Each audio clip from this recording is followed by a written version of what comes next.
Hey guys, ngayong biyernes ay meron tayong kakabit na bagong metro dito sa ating bagong miyembro. Dito ay gumagawa tayo ng stand ng metro o neple. Ito yung gagamitin natin na GI Super ang kapal.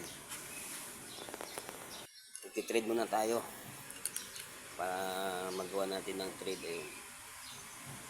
Nakikita nyo yan, mag clam, saka ito yung mga fittings natin. Ito gamitin natin.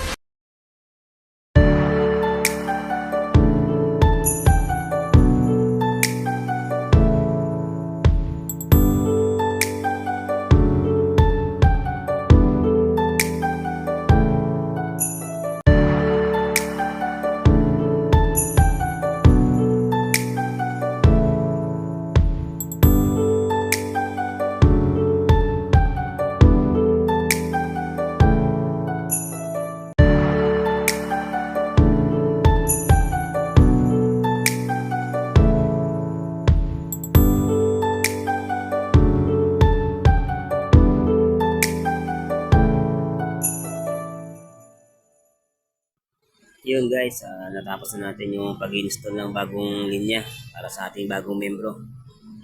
Kaya sa sunod na araw, update ko kayo sa mga trabaho natin. Thank you sa inyo and God bless.